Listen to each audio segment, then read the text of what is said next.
ഈശ്വംസിഹായിക്ക് സ്തുതിയായിരിക്കട്ടെ. വിശുദ്ധ ലൂക്ക അറിയിച്ച സുവിശേഷം 24 അധ്യായം 45 വാക്യം. വിശുദ്ധ ലിഖിതങ്ങൾ ഗ്രഹിക്കുവാൻ തക്കവിധം അവൻ അവരുടെ മനസ്സ് തുറന്നു.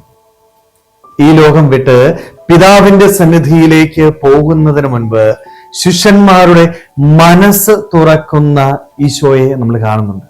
എന്തിനാണ് അവൻ ശിഷ്യന്മാരുടെ മനസ്സ് തുറന്നത്? വിശുദ്ധ ലിഖിതം ഗ്രഹിക്കാൻ വേണ്ടിയാണ്. എന്തിനാണ് ഈ വിശുദ്ധ ലിഖിതങ്ങള് ശിഷ്യന്മാര് ഗ്രഹിക്കേണ്ടത്? കാരണം ശിഷ്യന്മാരെ ഈശോ ഏൽപ്പിച്ച ഒരു ദൗത്യമുണ്ട്, അല്ലെ? ലോകത്തിന്റെ അതിർത്തികളോളം പോയി മിശിഹായെ കുറിച്ച് പ്രഘോഷിക്കുക, മിശിഹായെ മറ്റുള്ളവർക്ക് പങ്കുവെച്ചു കൊടുക്കുക. ഈശോയെ പങ്കുവെച്ചു കൊടുക്കണമെങ്കിൽ ഈ ഈശോ ആരാണ് എന്ന് ഈ ശിഷ്യന്മാര് അറിഞ്ഞിരിക്കണം.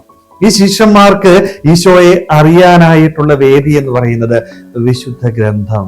അത് വായിക്കുക, അത് മനസ്സിലാക്കുക എന്ന്. അതാ ദൈവത്തിന്റെ വചനം ഗ്രഹിക്കാനായിട്ട് അവർക്ക് സാധിക്കണം.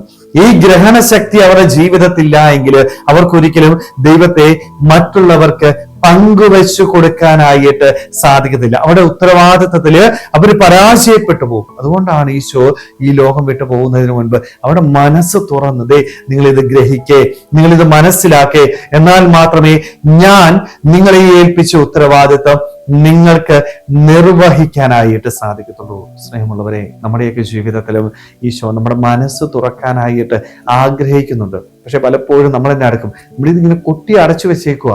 അടച്ചു വെച്ചാലുള്ള പ്രശ്നം എന്താണെന്നറിയാമോ? നമ്മളെ ദൈവം ഏൽപ്പിച്ച ഉത്തരവാദിത്വം നിർവഹിക്കാനായിട്ട് സാധിക്കത്തില്ല. കാരണം ഈശോയെ കുറിച്ച് മറ്റുള്ളവർക്ക് പങ്കുവെച്ചു കൊടുക്കുക എന്നുള്ളതാണ് ഓരോ ക്രൈസ്തവന്റെയും ജീവിതത്തിന്റെ ഉത്തരവാദിത്വം എന്ന് പറയുന്നത്. എന്റെ ഈശോയെ കുറിച്ച് എനിക്ക് പങ്കുവെച്ചു കൊടുക്കണമെങ്കിൽ ഞാൻ എന്താ ചെയ്യേണ്ടത്? ഏറ്റവും ആദ്യം ഈ ഈശോ ആരാണ് എന്ന് ഞാൻ അറിയണം. കാരണം എനിക്കറിഞ്ഞാൽ മാത്രമേ മറ്റുള്ളവർക്ക് പങ്കുവെച്ച് കൊടുക്കാനായിട്ട് സാധിക്കത്തുള്ളൂ.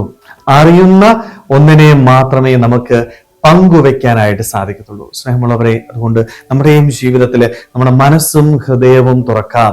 ദൈവത്തിന്റെ വചനം ജീവിതത്തിൽ കൂടുതൽ വായിക്കുവാനായിട്ട്, ആ വചനം കേട്ട് ജീവിക്കാനായിട്ട്, അത് ഗ്രഹിച്ച് മനസ്സിലാക്കി നമ്മുടെ ജീവിതത്തിൽ ഈശോയെ അനുഭവിച്ചറിയുവാനായിട്ട്, ഈ അനുഭവിച്ചറിയുന്ന ഈശോയെ മറ്റുള്ളവർക്ക് സന്തോഷത്തോടുകൂടി പങ്കുവെച്ചു കൊടുക്കാനായിട്ട് നമുക്ക് ഓരോരുത്തർക്കും ആത്മാർത്ഥമായിട്ട് ആഗ്രഹിക്കുമ്പോൾ ശ്രമിക്കാം. ദൈവം നമ്മളെല്ലാവരെയും സമൃദ്ധമായിട്ട് അനുഗ്രഹിക്കട്ടെ.